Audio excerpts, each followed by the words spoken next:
Good afternoon, everybody. It is Austin Bertrand from Westwood again, and spring is almost upon us. And the spring season signifies a new beginning, signifies growth, and it also signifies renewal. And it's also a time of the year when many people start to clean and declutter their homes, as well as it's a time where a lot of us are finally able to get outside and enjoy some beautiful weather before temperatures start to rise, especially if you're in the great state of Texas, like I'm sure a lot of us are. But it's also an excellent time for each and every one of us to do the same for our finances. And this is especially true for business owners as well, meaning springtime is also the perfect time to give your business a fresh start, update your strategies, your plans, and ensure that your business is on track for success. And of course, we here at Westwood are here to help anytime you have any questions or you need some assistance in getting your affairs in order. So, with that in mind, let's get into today's discussion. So, there is something about this time of the year that resonates with all of us in some way or another, sometimes in interesting ways. For example, if you maybe lived in ancient Egypt, you might have found yourself at this time of the year rolling an egg down a hill as a way to encourage your celestial being of choice to bring about the return of spring. And if you were perhaps maybe a pagan residing in Scotland once upon a time, then you might have marked the occasion by lighting some bonfires and dancing around a maypole or two to welcome the arrival of the springtime season. And even as of 2023, we still check in with Puxatawny Phil, everyone's favorite groundhog meteorologist, for a reliable, up to the minute, accurate forecast of when we can expect spring to begin in the United States. And by the way, old Phil did see his shadow this year. Now, unique customs and traditions aside, we here at Westwood are going to honor the springtime spirit of renewal by talking today about financial planning and how there is no time like the present to get your financial plans and goals developed and organized for the rest of the year, either for you or for your business. Now, as we talked about back in January, which focused on financial planning, that focus can bring you peace of mind. It can also reduce the burden on your family once you've passed on. And most of all, it is a crucial step towards building a robust roadmap that leads to financial solidarity and independence. And all of this financial organization, be it for you or your family or your business, is going to be accomplished in several ways. One way being the creation of a financial plan, which we're going to discuss in a moment. Another way would be establishing sufficient insurance coverage against mishaps. A third way would be executing an estate plan that governs how your assets are managed upon your incapacity and upon your death. And the final item would be safekeeping your most important personal documents, such as tax returns, legal contracts, previous insurance claims, and current declaration pages, and any significant proofs of identity. Now, you might be asking yourself, well, how do I even get something like this started? And that's exactly what we are here to discuss today. But first, let's take a step back for clarity. Now, maybe you picture yourself owning a new home or someday starting a business, or maybe you picture yourself retiring comfortably at maybe an early age. These are just a few examples of various financial goals that may be important to you, and each one of those goals comes with a price tag attached. And that is where financial planning comes in. Financial planning is a process that can help you target your goals by evaluating your whole financial picture, then outlining strategies that are tailored to your individual needs and available resources. A comprehensive financial plan serves as a framework for organizing the pieces of your financial picture so that you'll be able to better focus on your goals and understand what it will take to reach those goals. Now, how is that accomplished? That is accomplished through a well-drafted financial plan that will include a review of your income, your assets, and your liabilities, as well as show you how your financial goals are related. For example, how saving for your children's college education might impact your ability to save for retirement. Then you can use this information that you've gleaned to decide how are we going to prioritize these goals, implement specific strategies to attain these goals, as well as choose suitable investment products or services. Best of all, you'll know once you're done with this process that your financial life is headed in the right direction. Sounds like a lot of work, right? Well, guess what? It is a lot of work. And the good news is you don't have to face all of this work alone, especially when you have a team of financial professionals in your corner, like your accountant, your estate planning attorney, your insurance agent, as well as the deep bench of talent we boast here at Westwood, like our wealth advisors, our financial planners, and our investment analysts. The most important member of this team, however, is going to be you. Your needs and your objectives are going to be what ultimately drives this team. And once you've carefully considered any recommendations that your team provides you, all of the ultimate decision-making power is going to be in your hands. Sure, you could do it all by yourself, but why go to that trouble when you can leverage a wide array of experts in several areas of knowledge and know-how so that you can be assured that your financial plan is comprehensive and effective for you, your plans, and your goals. And speaking of goals, you are going to want to spend some time considering and setting your personal financial goals. For example, do you want to retire early, like we mentioned just a moment ago? Or would you like to start your own business? Do you want to pay for your children's college education? Maybe you'd like to buy or even build a new house. Additionally, you should take some time to consider what you want to achieve through your investment goals. For example, your investment goals for money that you're saving for retirement may be different than your goals for money that you've been setting aside for a home down payment. You may want to set up your investment portfolio so that it averages a certain percentage return over time, or so that it produces a given level of income. And the analysis doesn't stop there.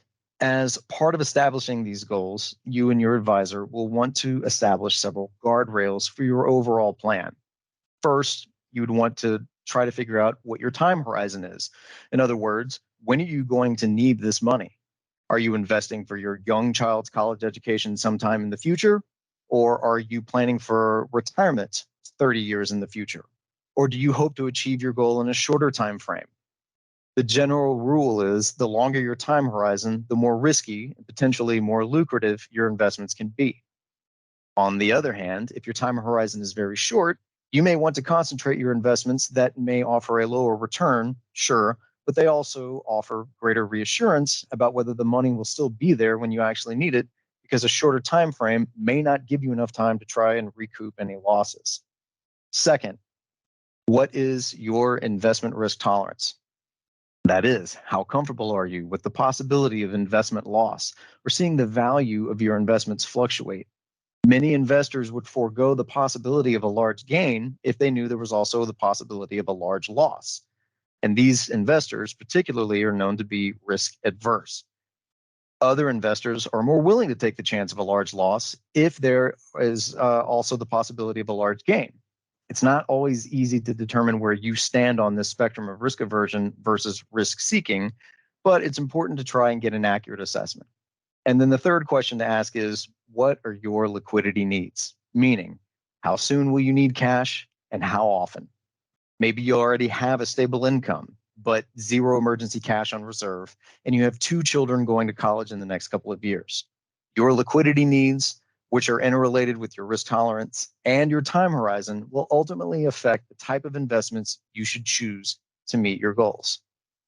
Okay, so hearing all of that, you might now be saying to yourself, okay, I get it. My financial plan is my roadmap. I need the right team in place. Got it. Okay, I also need to frame my goals around this time horizon and risk tolerance and liquidity need set of concepts that you've been hammering on about. Now, what does all of this have to do with springtime exactly?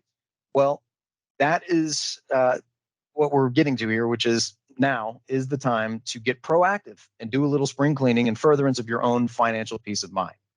And that all starts with you putting together a record keeping system that works for your organizational style.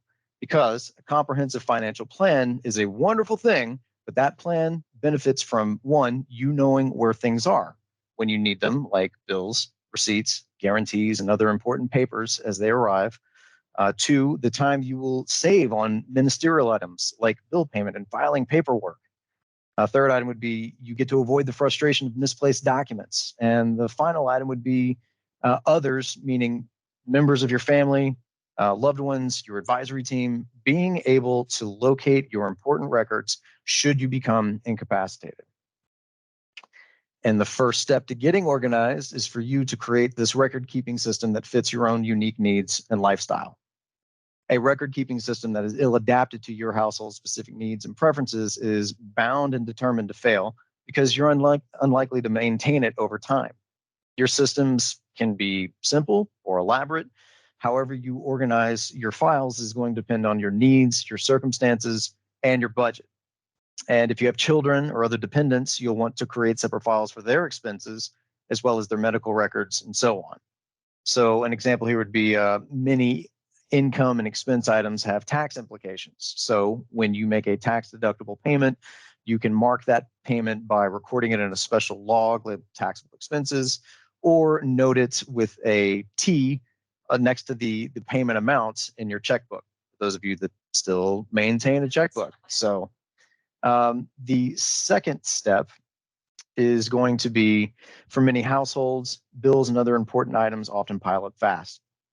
Trying to file items the moment they arrive might seem like a great idea on a slow day, but it just doesn't work when things are hectic. So for step number 2, you should set aside time for record keeping, because handling, recording, paying, and filing are all chores that are far better left to a regularly designated time when you can give it your full attention.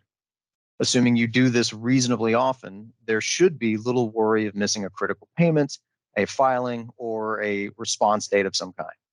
But make sure you're checking the due date on all bills before filing them for later payment as well.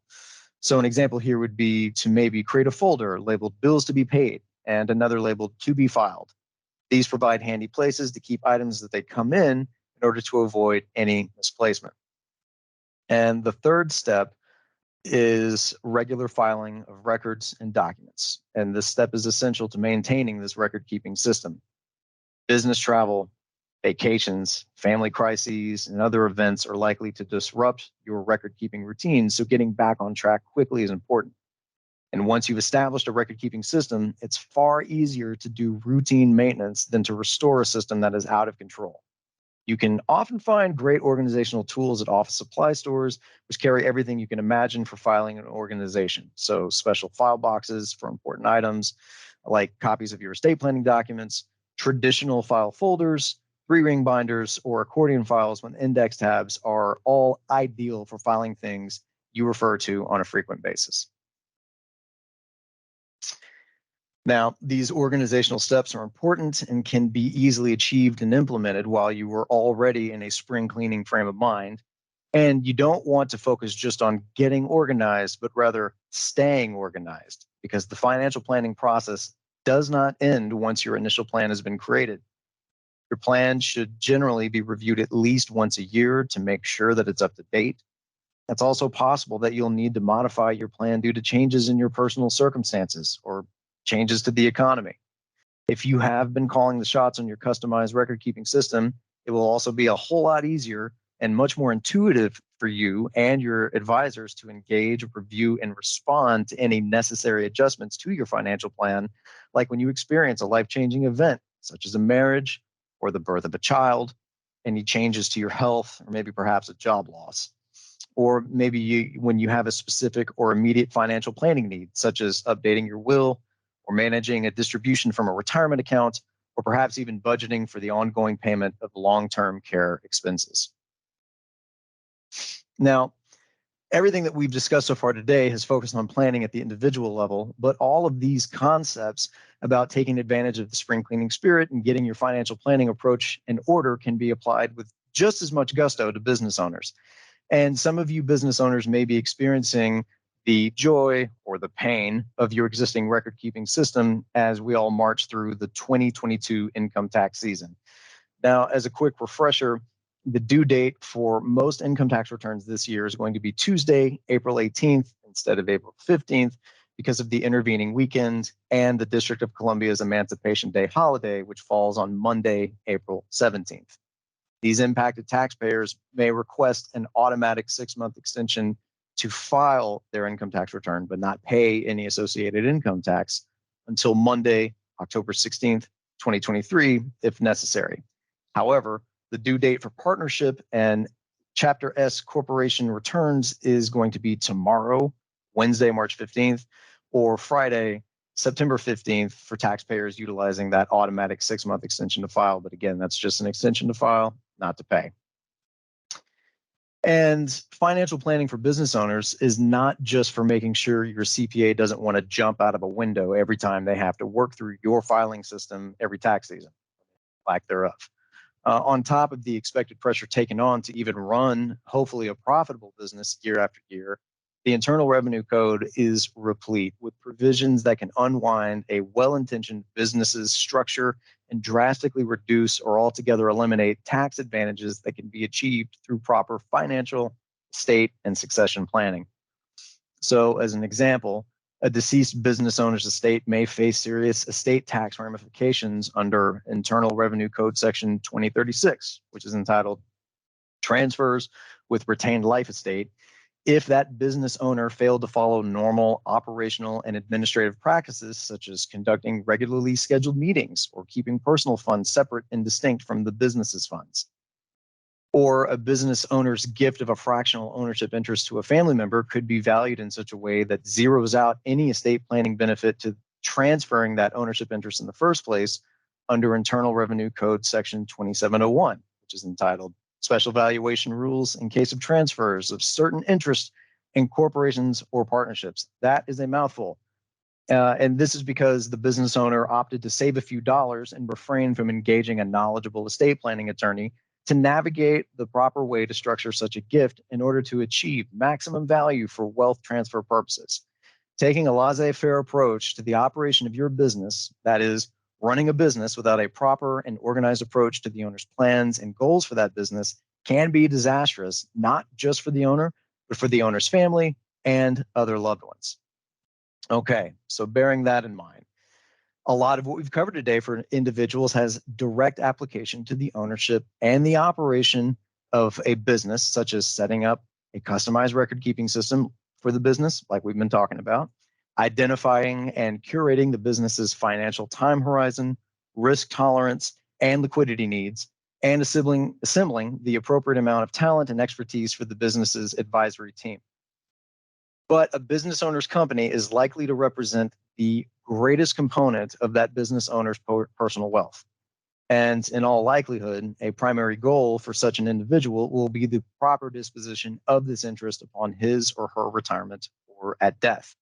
And exploring how best to achieve that goal will be vastly aided by proper planning.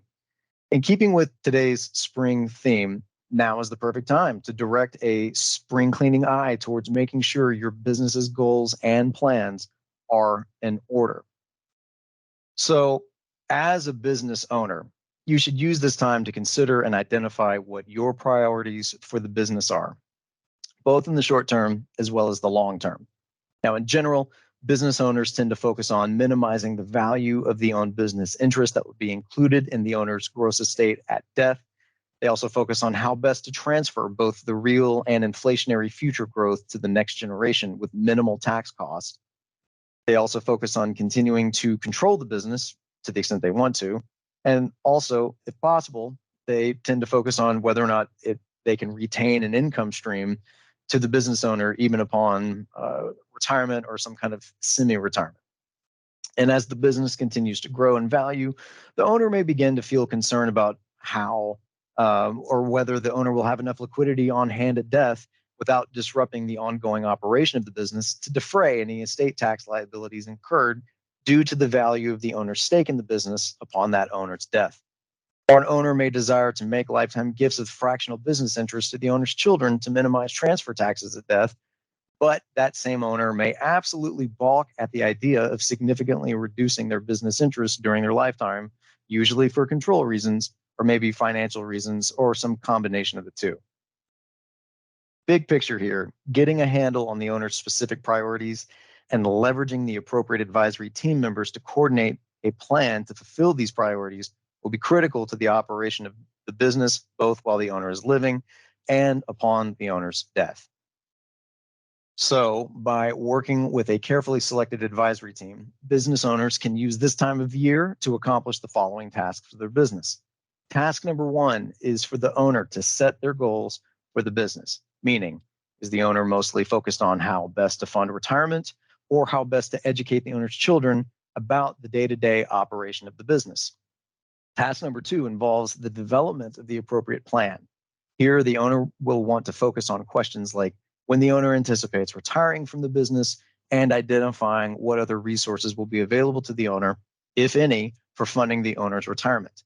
If the owner is able to articulate a vision for the ultimate disposition of this business, which is often easier said than done for entrepreneurs, then task number 3 will involve working with an estate planning attorney to design and implement which or what the actual disposition of the owner's interest in the business will look like at the appointed time.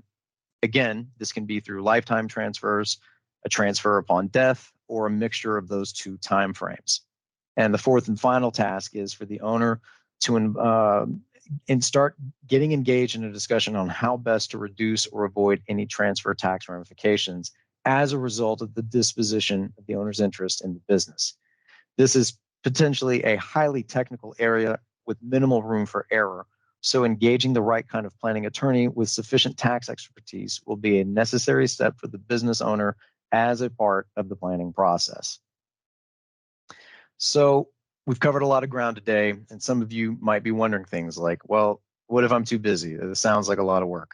And how complicated is this going to be? Or maybe, what if my spouse and I don't even agree on how to get started? Or what steps to take next? Or will I still be able to even control my own finances? And those questions are perfectly understandable. But we nonetheless want today to come with a clear call to action. Don't wait until you or your business is in the midst of a financial crisis before beginning the planning process. The sooner you start, the more options you might have. And each financial plan, be it for you or your business, will be tailored to your specific needs. So the level of how complicated the process will be depends on your individual circumstances. But no matter what type of help you need, a financial professional will work hard to make the process as easy as possible and will gladly answer all of your questions. And we here at Westwood are trained to listen to your concerns as well as identify any underlying issues and help make recommendations based on your needs, values, your goals, and your timeframes. You decide which recommendations to follow and then work with a financial professional to implement them. That concludes our discussion today, and I want to thank everyone for listening. Spring is just around the corner, and now is the time for individuals and business owners to take a proactive approach and connect with your planning professionals and other advisors so that you can get your overall planning goals and strategies identified, updated, and organized. Keep checking back with Westwood every month while we highlight the planning and investment areas that we think will impact individuals the most. In the meantime, we thank you for your time today. We hope you enjoy the rest of your week.